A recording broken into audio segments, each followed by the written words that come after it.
Feyfolken Book 2 by Wahin Jarth. After the tests had been given and Volkadak and Taksim had demonstrated their knowledge of elementary conjuration, the great sage told them that they were free to enjoy the day. The two lads, who most afternoons fidgeted through their lessons, refused to leave their seats. "You told us that after the test you'd tell us more of your tale about the scribe and his enchanted quill," said Taksim. "You've already told us about the scribe, how he lived alone, and his battles with the temple secretary over the bulletin he scripted for posting, and how he suffered from the crimson plague and couldn't speak. When you left off, his messenger boy had just had his master's quill enchanted with the spirit of a Daedra named Feyfolken," added Von Guldak, to add the great sage's memory. "As it happens," said the great sage, "I was thinking about a nap. However, the story does touch on some issues of the natures of spirits, and thus is related to conjuration, so I'll continue. Tharabad began using the quill to write the temple bulletin, and there was something about the slightly lopsided, almost three-dimensional quality of the letters that Tharabad liked a lot. Into the night, Tharabad put together the temple of Ariel's bulletin. For the moment he washed over the page with the Feyfolken quill, it became a work of art, an illuminated manuscript crafted of gold, but with good, simple, and strong vernacular. The sermon excerpts read like poetry, despite being based on the archpriest's workmanlike exhortation of the most banal of the Alessian doctrines. The obituaries of two of the temple's chief benefactors were stark and powerful. Pitifully mundane deaths transitioned into world-class tragedies. Tharabad worked the magical palette until he nearly fainted from exhaustion. At 6 o'clock in the morning, a day before deadline, he handed the bulletin to Gorgos for him to carry to Alfiers, the temple's secretary. As expected, Alfiers never wrote back to compliment him or even comment on how early he had sent the bulletin. It didn't matter. Tharabad knew it was the best bulletin the temple had ever posted. At 1 o'clock on Sundas, Gorgos brought him many messages.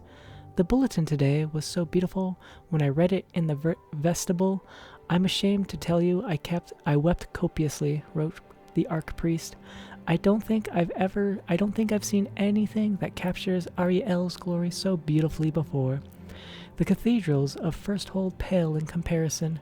My friend, I prostrate myself before the greatest artist since Galileo. The archpriest was, like most men of the cloth, given to hyperbole. Still, Tharabad was happy with the compliment. More messages followed. All of the temple elders and 33 of the parishioners, young and old, had taken the time to find out who wrote the bulletin and how to get a message to congratulate him. And there was only one person they could go through for that information: Alfiers. Imaging the dragon lady besieged by his admirers filled Tharabad with positive glee. He was still in a good mood the next day when he took the ferry to his appointment with his healer, Telemichiel. The herbalist was new, a pretty red-guard woman who tried to talk to him, even after he gave her the note reading, "My name is Tharabad Holzik, and I have an appointment with Telemichiel for 11 o'clock. Please forgive me for not talking, but I have no voice box anymore." "Has it started raining yet?" she asked cheerfully. The diviner said it might. Tharabad frowned and shook his head angrily. Why was it that everyone thought that mute people liked to be talked to? Did soldiers who lost their arms like to be thrown balls? It was undoubtedly not a purposefully cruel behavior, but Tharabad still suspected that some people just liked to prove that they weren't crippled too. The examination itself was routine horror. Telemichiel performed the regular invasive torture, all the while chatting and chatting and chatting. "You ought to try talking once in a while. That's the only way to get to see if you're getting better. If you don't feel comfortable doing it in public, you could try practicing it by yourself," said Telemichiel, knowing his patient would ignore his advice. "Try singing in the bath. You'll probably find you don't sound as bad as you think." Tharabad left the examination with the promise of test results in a couple of weeks. On the ferry ride back home, Tharabad began thinking of the next week's temple bulletin. What about a double border around the last Sundus's offering plate announcement. Putting the sermon in 2 columns instead of 1 might have interesting effects. It was almost unbearable to think that he couldn't get started on it until Alfear sent him information.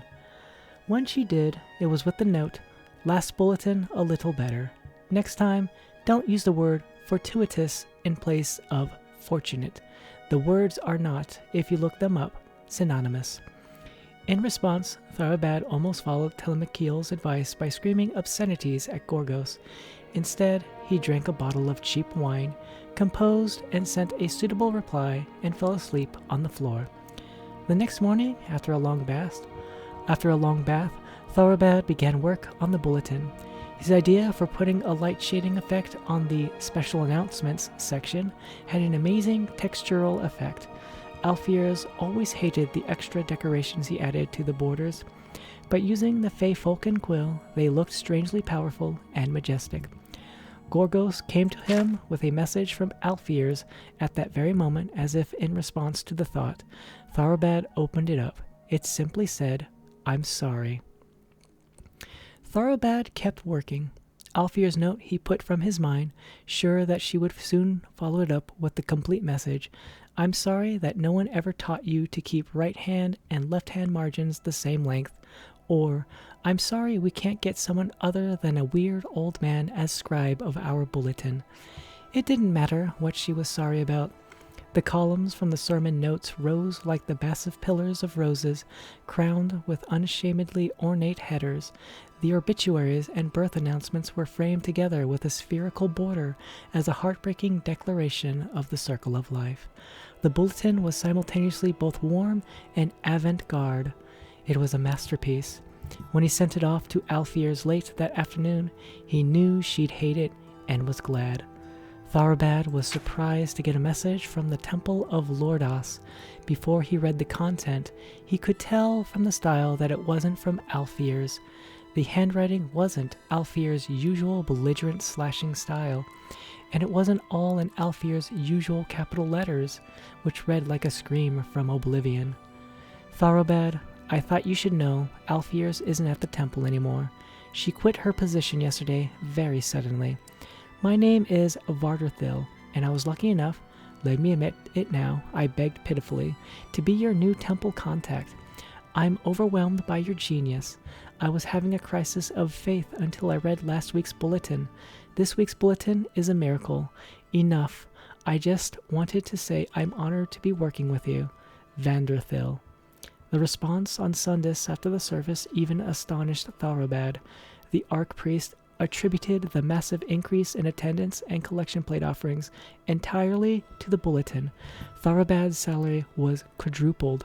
Gorgos brought over 120 messages from his adoring public. The following week, Tharabad sat in front of his writing plank, a glass of fine Torvali mead at his side, staring at the blank scroll. He had no ideas. The bulletin, his child, his second wife, bored him.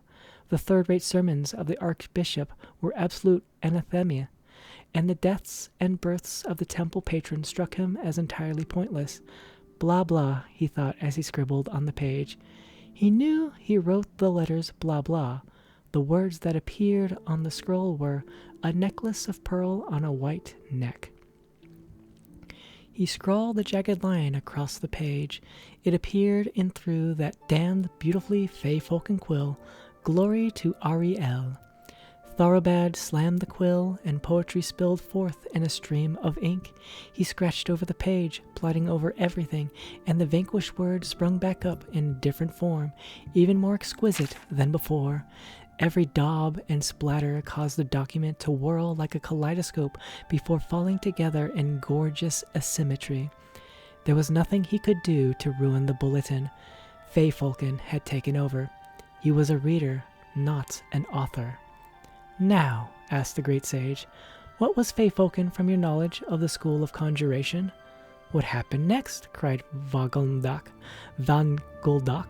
"First, tell me what Feyfolken was, and then I'll continue the story." "You said it was a Daedra," said Taksim, "and it seems to have something to do with artistic expression. Was Feyfolken a servitor of Azura?" But the scribe may have been imagining all this, said von Gulduck. Perhaps Feyfolken is a servitor of Sheogorath, and he's gone mad. Or the quill's writing makes everyone who views it, like all the congregation at the temple of Ariel, go mad. Hermaeus Mora is the Daedra of knowledge, and her sign is the Daedra of the wild, and the Daedra of revenge is Boethia, pondered Taksim. And then he smiled. Feyfolken is a servitor of Clavicus Vile, isn't it? Very good, said the great sage. How did you know? It's his style, said Taksim. Assuming that he doesn't want the power of the quill now that he has it, what happens next?